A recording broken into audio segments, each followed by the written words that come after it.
We are staring into the abyss, Dog Pound. I am not going to sugarcoat this for you today because the situation we are looking at is absolutely critical for the future of this franchise. We have a quarterback room that is in complete disarray, a salary cap sheet that looks like a horror movie, and a general manager who has some impossible decisions to make in the next few weeks. We aren't talking about X's and O's today. We are talking about survival. We are talking about finding a pulse for an offense that has been on life support.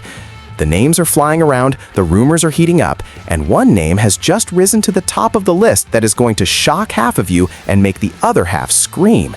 It is a pivotal moment. Before we continue, hit that like button, subscribe to the channel, and tell me in the comments, from which city are you watching this news? Listen to me closely, because this is where the rubber meets the road.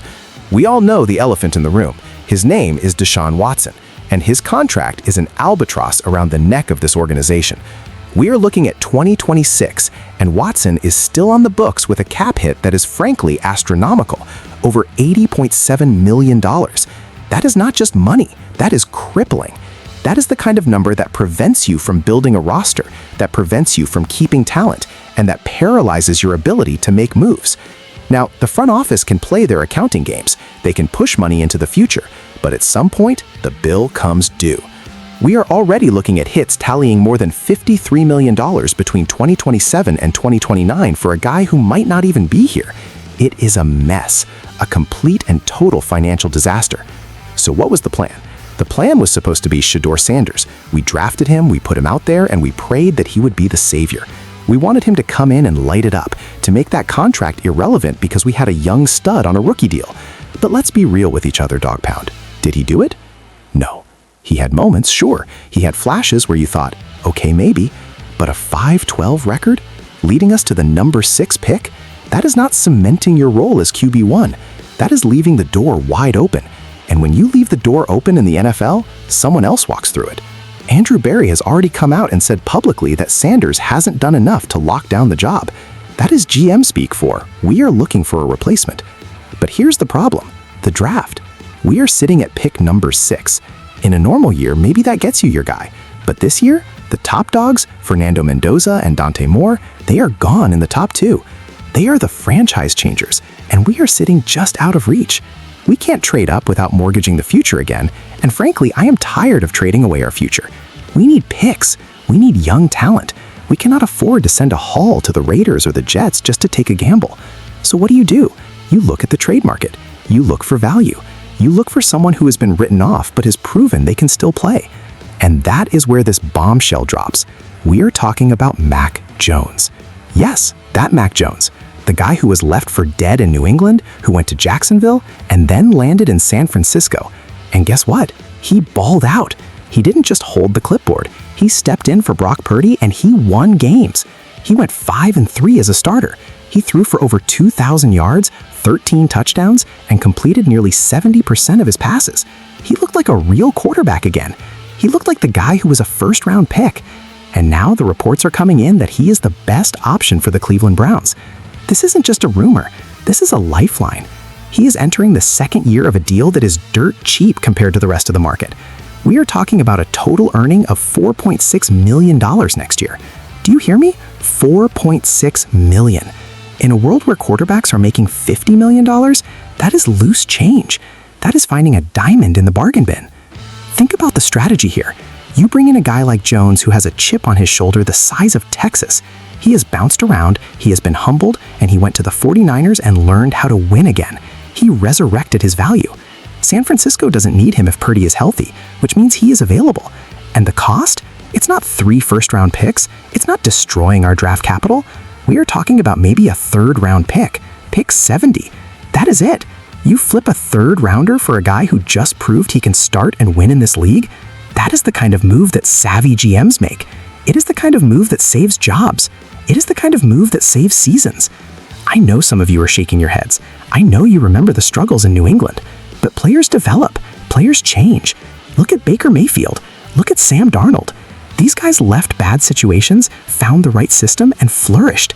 Mac Jones did exactly that in San Francisco. He showed that if you give him protection and weapons, he can dissect a defense. And we have weapons, folks. We have a defense. We just need a quarterback who can distribute the ball without turning it over every 5 seconds. Sanders struggled with the speed of the game. Jones has been to the playoffs. He has seen it all. He's 27 years old, entering his prime. This isn't an old man looking for a retirement check. This is a competitor looking for a home. And let's look at the alternative. If we don't make this move, what do? Roll with Sanders again and hope he miraculously gets better while we go 5-12 again? Reach for a quarterback at pick 6 who isn't worth it? We cannot afford another wasted year. The window in the NFL is 5 minutes long. Our defense isn't getting any younger. Myles Garrett isn't getting any younger. We need to win now. We need competence at the most important position in sports. Mac Jones brings competence. He brings experience. And financially, he allows us to actually build the rest of the roster because he costs almost nothing against the cap. Let's dig deeper into why this makes so much sense, because I need you to understand the chessboard that Andrew Berry is looking at right now. We are playing a game of constraints. We are handcuffed by the Watson contract, and we are handcuffed by our draft position. When you are in that position, you have to find market inefficiencies. You have to find assets that are undervalued by the rest of the league, but have high upside for you. Mac Jones is the definition of that asset right now. Think about the financials again, because this cannot be overstated. Deshaun Watson is counting for over $80 million. That is insane. It is roster suicide. If we go out and try to sign a big-name free agent, we can't afford it. We are shopping at the dollar store, folks. But Mac Jones is a premium product sitting on the dollar store shelf because of his situation in San Francisco. His base salary is $2.8 million. $2.8 million. There are backup punters making that kind of money.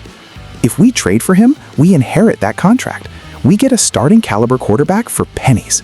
This allows Berry to use the rest of that limited cap space to fix the offensive line, to get another linebacker, to maybe add a playmaker. It gives us flexibility, and flexibility is the one thing we do not have right now. And let's talk about the player himself. I watched those 49ers games. I saw Mac Jones play in 2025. This wasn't the scared kid we saw in Foxborough throwing off his back foot. This was a guy stepping up in the pocket, going through his progressions, and delivering strikes.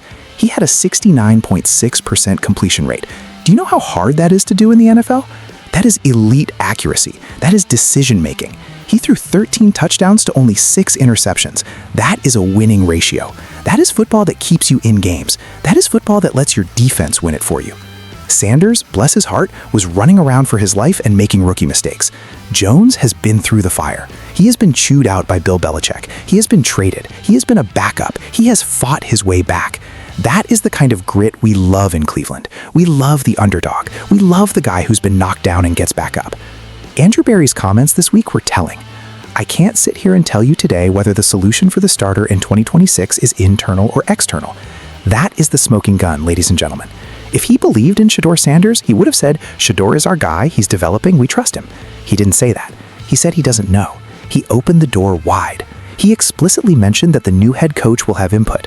Any new head coach coming into this situation is going to look at the tape of Sanders and look at the tape of Mac Jones and say, give me the veteran who just went 5-3 in the NFC West.